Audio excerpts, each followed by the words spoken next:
You're watching Fox 10 Phoenix now.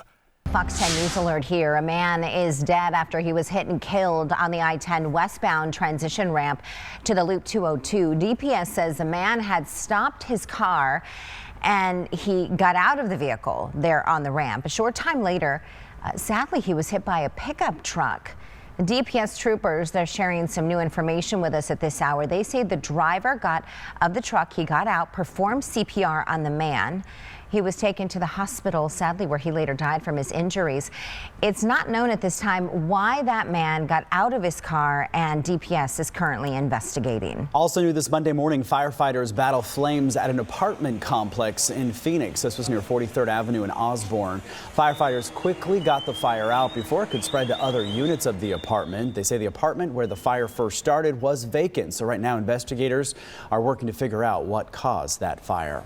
Our other top story that we're following on this Monday, a man is dead and 2 officers are recovering after a police shooting in the West Valley. The fatal shots fired after police say the man tried using his car as a weapon.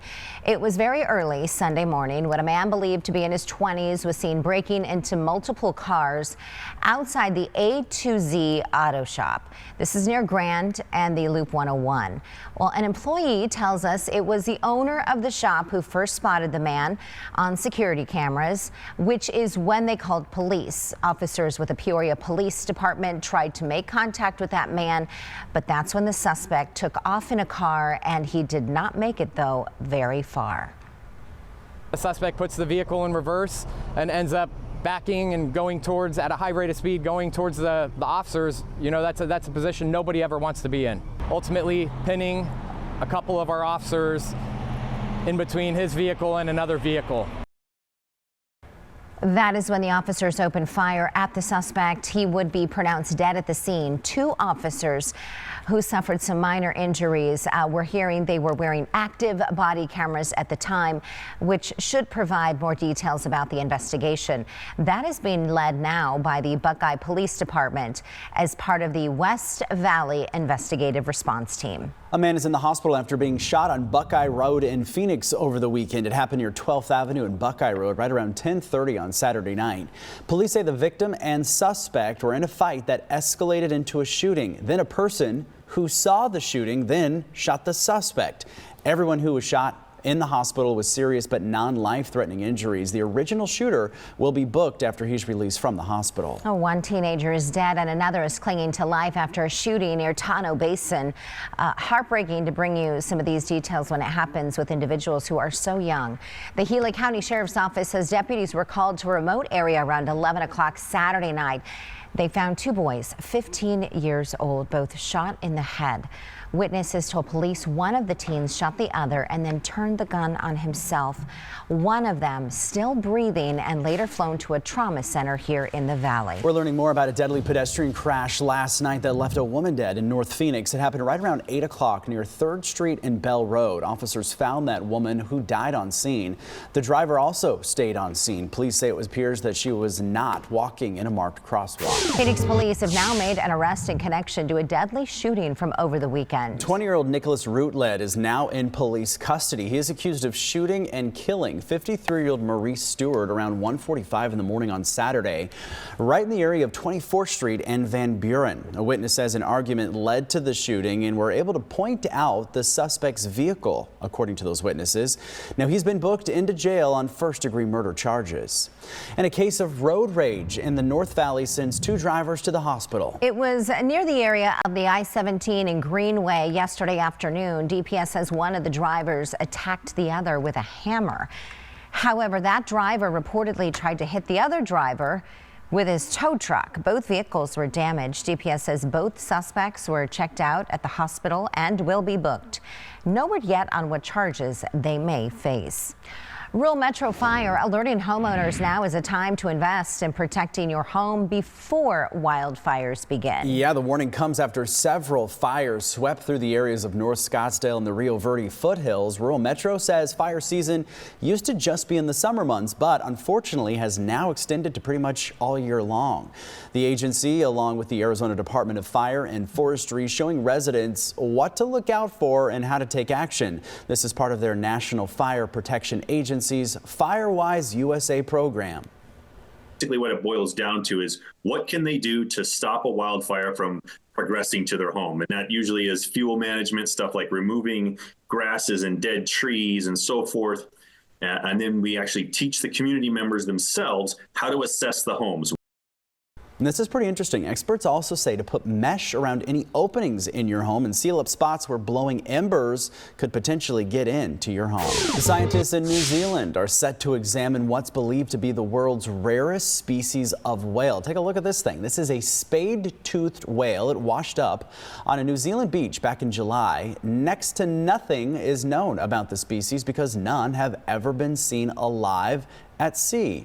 Researchers hope this creature can help solve other problems in the future. The dissection will take place with the partnership of the indigenous Maori people. Wow, what a beautiful animal. Yeah. Goodness. Saturn's famous rings, we're hearing from, some scientists. They're about to disappear, at least for some astronomers. For those using ground-based telescopes, the gas giant's rings will appear invisible starting in March of next year.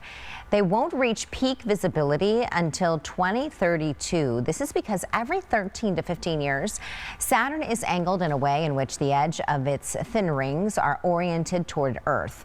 Saturn's rings, however, are expected to completely disappear in 300 million years. A story that is trending on this Monday morning. Brain rot is the Oxford Dictionary's word of the year. The term is defined as the supposed deterioration of a person's mental or intellectual state. But in today's times, it's more about the consumption of excessive amounts of low quality online content. So if you're scrolling through TikTok for hours a day, you're just brain rotting. Well, people say, oh, that's just brain rot. Like, that is not something you want to consume with your eyes and ears and your whole being. There you go, That's brain rot right there. So the word's usage saw a 230% increase in frequency from the year 2023 to the end of this year. And most of it were by moms and dads who were looking at their teenager and saying, that's brain rot. You're brain rotting. Come on. Stop rotting your brain. Another story making headlines this morning across the country. Winter weather slamming the Northeast. Scenes much like this right here. You think you're at like the North Pole or South Pole, but no, you are in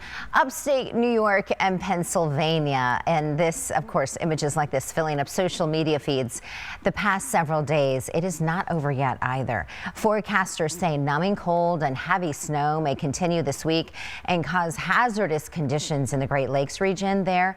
Plain states as well, and the Midwest. A state of emergency has been declared for parts of New York. And with millions of Thanksgiving travelers set to be heading back home over the next couple of days, the big question this morning, are those storms going to be impacting their flight plans? Yeah, they might be a big headache for a lot of folks. But you got Danielle Miller as a greeter at the airport this morning. That'll make you happy. Yeah, I hope so. The lines, maybe not so much. So it is a little bit busy here this morning. I would say a little bit busier than typical for this hour. You guys can take a look behind us here. We are at Terminal 4, the D gates, an 18-minute wait. So this has kind of fluctuated all morning long from 10 minutes to 15 minutes, and now you can see 18 minutes. So quite a few people still getting out of town to go back home after the big Thanksgiving weekend. So a lot of travelers, as you can imagine. And according to the FAA, 232,000 flights took off from November 24th through November 28th. That's a new record for the Thanksgiving holiday. With that came over 12 million people who passed through TSA checkpoints. That's an increase of over 400,000 from last year. And it appears that airlines were up to the task this holiday season. Only 0.3% of flights were canceled, and a record low 1.2% of flights were delayed. We spoke to so many people out here at Phoenix Sky Harbor returning to the valley, and they're all pretty happy that they were able to return to warmer temperatures without any issues. Snowed yesterday. It was beautiful for having family around, but it's much nicer to come where it's warm. It feels nice. It feels incredible. I really enjoy just a warm feeling. And for many returning home, there was a temperature swing of over 50 degrees. One woman even said she never wants to see snow again. Definitely do not blame her. We also spoke with some folks out here this morning. One guy was heading back to Detroit, where I believe it's about 20 degrees there. So he was not very happy to be leaving the valley. But if you are leaving the valley today or, coming in, you have folks flying in from somewhere, definitely give yourself plenty of extra time because, as you can see, it is still quite busy with the holiday travelers hitting the airport. We'll send it back to you guys. Yeah, I was going to say it must be hard leaving Arizona, where we're potentially going to be seeing some record-breaking temperatures this week, to go back to 20 degrees in Detroit. Yeah, there might be some tears. Yeah, frozen ones. Yeah. Once you land. Oh my gosh. Cyber Monday, a day where you may catch some of your coworkers doing a little shopping online. You may just spot us, maybe. I was going to say, don't look at my computer over here. I'm doing. If the camera takes us and we're like, you'll know what we're doing. So Fox's Kaylee Schuler is live this morning from an Amazon fulfillment center in Robbinsville, New Jersey this morning, and it is busy behind you. Good morning.